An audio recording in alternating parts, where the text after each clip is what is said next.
Welcome to the show. This is your girl, Felina B. Flossin. And I'm Monickie Scott, and we are excited to have you join us as we support and encourage women in 5 areas: the mind, body, and soul, while laughing more and loving more. And today we have a special guest with us for our 5-star spotlight. That's right. Joining us is Kayla Marshall, a freshman honor student at the University of Las Vegas, Nevada, aka UNLV. She's pursuing a major in marketing with a minor in entrepreneurship. And her goal in life is to do what she loves to do well enough to make a great living. Welcome to the 5-Star Living Show, Kayla. Thank you. Thank you guys for having me. Hey, Kayla, as I mentioned, we're excited to have you. You're one of our young stars. Before we learn a little bit more about you, we need to handle some 5-star business. Is that okay? That's great. That's fine. So when you hear the term 5-star living, what does that mean for you in your world? For me, in my world, 5-star living to me means like luxury, like you're living your best life, just luxury living, not really having a lot of problems, having everything figured out. So that's what I think of when I think of 5-star living. Very interesting. So we have a different terminology. For us, 5-star means more taking care of yourself. Before you get the outer 5-star, we like to say you need to find that balance between taking care of your mind, body, soul, and making sure you're just truly enjoying life. What are some things that you do to bring balance into your life? One of the biggest things I have incorporated since I started college was having a self-care day. And that day is usually Sundays for me. I try to make it so Sundays I just go to church, I take a nap, and I just relax. I hang out with family. So far, I've been pretty consistent with that base. Of course, little things kind of slip in here and there, but most of my day is devoted to myself. So that's one thing that I do to try to like keep my sanity so I'm not working 24/7, 7 days a week. Of course. That's amazing. You know, I had to learn to take Sundays off as well. One time I went to Utah. It was a Sunday morning, and I thought I was going to get something to eat. Everything was shut down. I was like... In Utah? In Utah. They're real serious about Sundays. And it really helps, like you said, you know, for families to get together, have that one day where they're not everywhere. So good for you, Kayla. I'm going to try to do more Sundays, too. It's a good day. It is, right? It's the Lord's Day. So thanks for giving us, our listeners, a little insight on what you see as 5-star living. Now a little bit about you. Tell us about yourself beyond the title of honor student. How would you be described to, say, your family and friends? I think they would describe me as busy. I'm a very busy person, determined, stubborn in some areas, but all around I'm a pretty fun person once you get past, just knowing me. I think that's how they would describe me. Okay, nice. And valedictorian, huh? Yeah, yes. Hey, check you out. So what was your goal that you set early in life to get to the status of valedictorian? Honestly, that goal was set off of disappointment. And I remember exactly what it was. It was, I think, what is it? You graduate middle school from 5th grade, I think. Yeah, 8th grade. So it was my 8th grade graduation. And I had gotten like AB honor roll, and I think that was pretty much it. And I remember my grandmother basically telling me, like, you could have done better if you tried a little harder. And what she said was very true, because at that time, I kind of just did the minimum to just pass. Like, that was always my thinking. And I don't know what happened of, like, everything I had learned that year, I wrote a list. Like, that same night, I wrote a list of things I wanted to do. And at the top of that list was to get straight A's for the rest of my academic career. So it was always something I wanted to do, just because, seeing kids get rewarded for certain things and knowing that I could have done it if I just tried a little harder really bothered me as a kid. So I kind of stuck with that goal up until, my senior year of high school. And I didn't realize how significant it was until my sophomore year, when my counselor like put me on the spot and she was like, this is going to be your valedictorian. I didn't know what it was, to be honest, until they told me what it was. So then it kind of made me feel good because I was really doing it for myself, but just to hear that it was this really big thing and big accomplishment was nice to hear about. Wow, that's very cool. You may have answered this already, but what would you attribute to receiving such a high accomplishment? Like, what did you have to do to be valedictorian? It was a lot of sacrifices when it came to not going out with friends, choosing academics over like clubs I wanted to do. I was in sports for a little while, but it got to a point where I can only do like a sport a year because of just how crazy it got with education. I was in a lot of honors classes.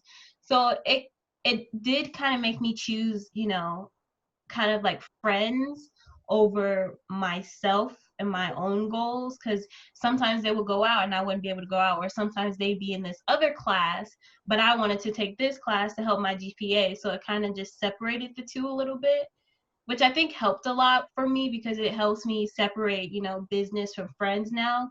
Like I see the correlation to that. It was a lot of anxiety. I can't say, because you're worrying about it so much. So it just becomes very, very important to you. So it can be a good thing if you balance it well and you're healthy about it. It was a time where it was very unhealthy for me. I started, you know, getting too attached to the goal, to the achievement.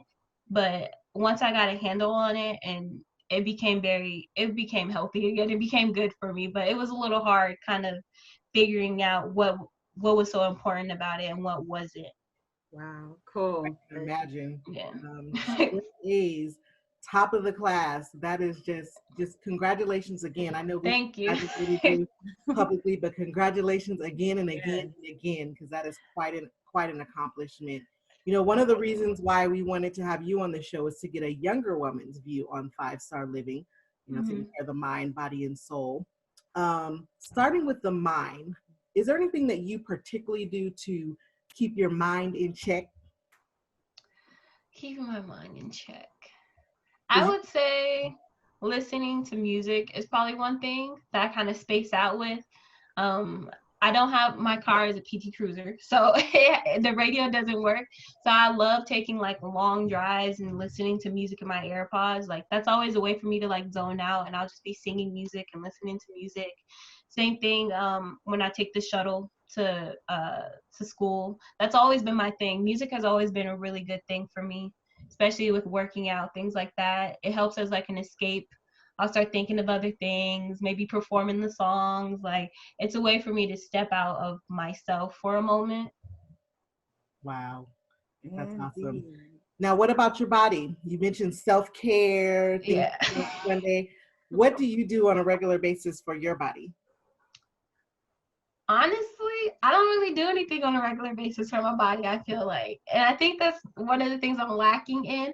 I used to exercise pretty frequently throughout the week, but I've started to kind of let, you know, school and work take control of that part. Because for me, I always struggled with headaches as a kid, and I realized working out really releases the pressure from my head. So I started doing it every night before I go to sleep, and it really worked.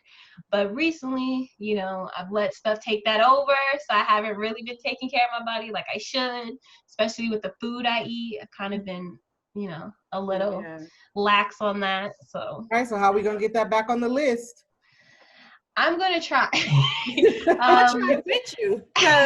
Yeah, exactly. I have tried. I do have on my phone like a little calendar every night at 9 o'clock. You know, I tell myself to work out or try to do something. So if I can't work out, I've kind of told myself to maybe try stretching. I've heard stretching has helped a lot with how you feel when you wake up, because ever since my car accident, I've always had issues with my back now. Like it'll always trip up on me a little bit. So I was thinking maybe that's a good little 5-minute exercise to do before I go to bed if I can't get to the gym downstairs, which is sad because it's downstairs, but we'll figure that out. I am starting a little detox though too. So I already put my little coins into it. So I'm going to have to do that. When your money invested, you got to do something. So this is true. Like I mentioned, you're one of our young stars. So if you can start young, you'll take it with you into your future life. So we want you to put that back on the list, okay? I am. I'm gonna try. And encourage us too. Yeah. Because, you know, we're on the same journey, baby. I definitely will. If this detox works for me, I will be sending y'all the email. Okay. All right, cool. So what about your soul? How do you keep your soul refreshed?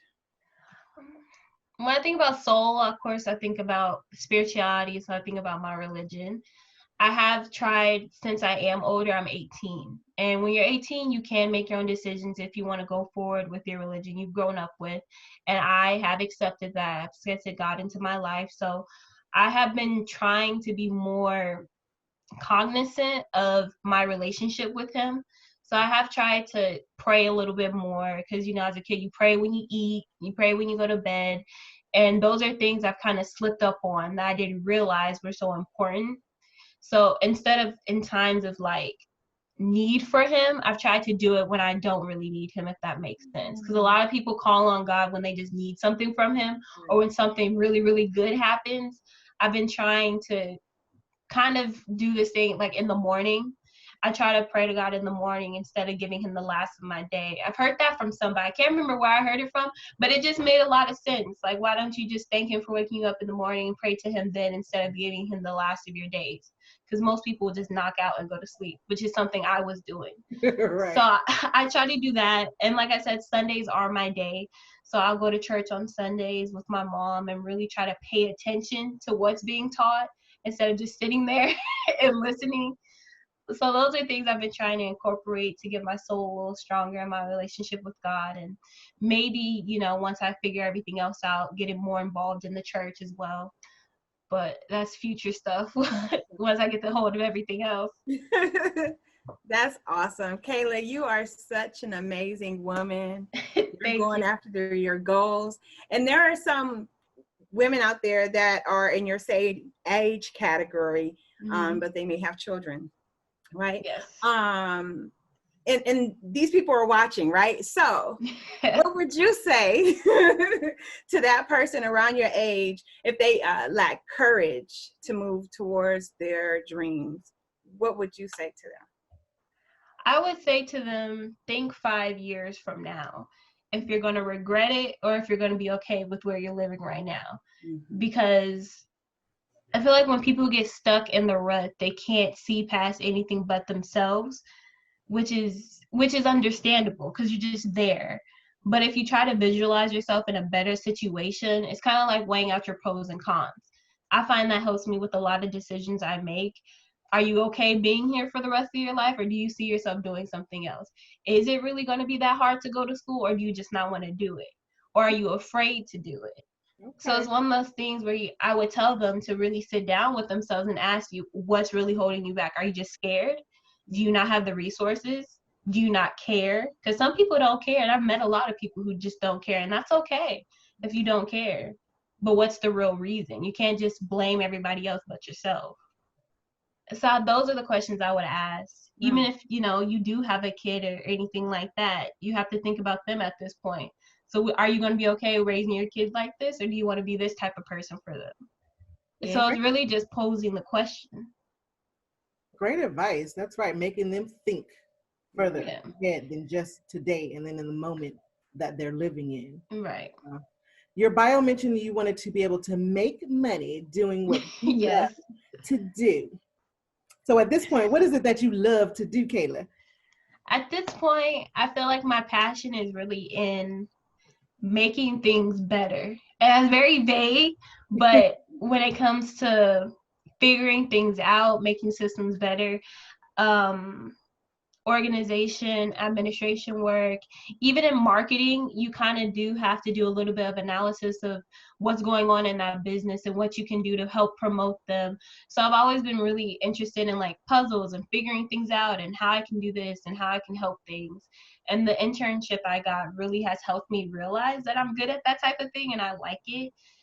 Because it's a construction site. I'll just tell you guys that it's a construction site. So I never thought I'd be on a site like that. But my job is just organizing it and giving them systems to help them with their productivity. So it's a lot of analyzing that I have to do and a lot of just initiative that I have to put forward. And it's a little scary at sometimes because I feel like I don't know what I'm doing, but in reality, I do. I have all the tools that I need. So that's what I love to do. If I can try to translate that into a career and maybe even working for a company that I really love and just helping them get better at something, or even if I lease out my services to people to help them get better at anything, I would really love something like that. Just helping people get better, helping businesses get better. I'm kind of all about that type of work. Okay. Okay. Awesome. So, what is your ultimate goal? Or should I say, where do you see your life 5 to 10 years from now? What do you want to? 5 from 10 years from now, you're like 23. Those are the good years, girl. Like you had a paintbrush and you could paint your perfect picture. What would that picture look like? I think the perfect picture would be graduating from college in 4 years. Because I love school. Well, no, I don't love school. Let's say that. I don't really love school. So I've always told myself I want to graduate in 4 years, but they always say you need a degree. I'm going to put it into the existence that I won't need that extra degree. I'll be where I'm at.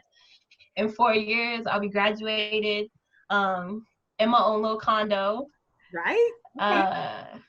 With my PT Cruiser made up. I like my PT Cruiser, but it'll just be made up. Okay.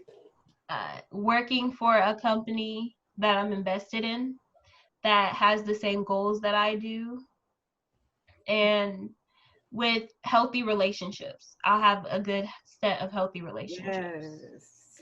So it sounds like you do really well balancing things in your life. What advice would you give a young woman who's struggling to live a balanced life? I would say organize your priorities of what you really want and what you don't want. That has helped me a lot because in high school I had troubles with figuring out. I would say yes to everything. Yes, I'll be in this club. Yes, I'll do this. And then it got too much and I couldn't do anything. So I would say figure out what's a priority and be realistic with yourself of what you can do and what you can't do, which can be very hard because you want to think you can do everything. So priorities, what you can do and what you can't do, and the time, organizing your time correctly. So in the morning, I'm going to do this. In the afternoon, I'm going to do this. At night, this is the time for that. That has helped me with a lot. When it comes to school, I do that in the morning and my work is at night. So just creating times for separate things and making sure you stick to it. Because when you don't stick to it, that's when everything just gets crazy again and you have to figure it all out again. Wow. And who are some people in your life that you give credit to for making a huge difference in the woman that you've become? Those people number one person would be my grandmother. Because like I said, she was kind of the one to put the spark in me to start writing down my goals in the first place, because she's just so honest and I really appreciate that about her and everything she does. Me and her have the same sign, so everybody says we're kind of the same person. So my grandmother has really helped with a lot of things. My mom, just for the fact that I've seen her change so much throughout my life, especially with her career and her persistence in getting the career that she wants and going back to school. Just seeing someone do that and, have disappointments and see her fail and see her succeed has really helped me not be scared to do something like that. Nice. Because I've seen it happen before. Mm-hmm. The other person would probably be my stepfather, who passed away last year or 2 years ago. And I just love, even though I didn't know him for that long, he was just such a loving person. He was the type of person who would help anybody in any situation, and being smart about certain things as well and being logical. I really appreciated him for that. And he was a neat freak as well. So during the time that I knew him, he kind of helped me take care of myself and take care of my room and my house. So I translate that a lot to how I'm living by myself now. So I appreciate him for those things. So those are probably my top 3 people I've taken notes from. So awesome. Beautiful, beautiful. And how about what is your greatest achievement thus far? Because you got so many more to come. greatest achievement is probably going to school but getting paid to go to school. That was something that was such a big goal for me for such a long time, and being able to do that, even now, telling people like, oh, I live by myself, because automatically they assume you live with your parents. So whenever I tell them, they're very shocked, and they're like, wait, how are you doing? I was like, scholarships, like that's just how you got to do it. And I'm happy that, not tricking the system, but I used it to my advantage. I used all the resources that have came to me to make this possible. And the goal is now to keep it going for as long as I'm in school. So that was probably my biggest accomplishment, because it's helped a lot of people, not just me in my life. The fact that I'm able to take care of myself for this time and not have them worrying about me all the time. Yeah. So it's helped a lot of people, not just me. Okay. Beautiful. Is there anything else you'd like to share or impart upon other young people that need guidance? I would tell anyone at this point in my life, being an 18-year-old right now, especially in the world that we're living in right now, because for me it is very scary right now, and the climate that we're in. And I would just tell them to look towards yourself, because there's a lot of things going on right now that is trying to manipulate how you feel about yourself, manipulate how you see other people, all of these labels being thrown out. Like in high school, the label that I just hated so much is best friend. They used it all the time. And I don't even know if it's just my class, but they were like, you're my best friend, you're my this, you're my that. And people hold so much in these labels. Yeah. You have to be my boyfriend, you have to be my girlfriend, you're supposed to be my friend.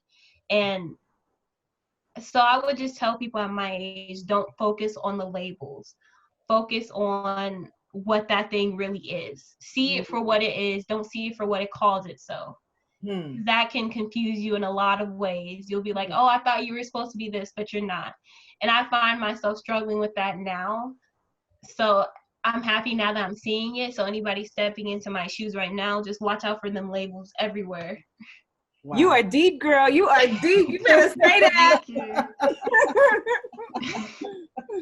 Kayla, we have so enjoyed talking with you, and I've enjoyed this too. Hearing and you dropping knowledge, and we just really hope that a young person will be listening, or a mom with a young person will be listening, and sharing this with them. Tell our listeners, with whatever information you want to share, how can they find you online?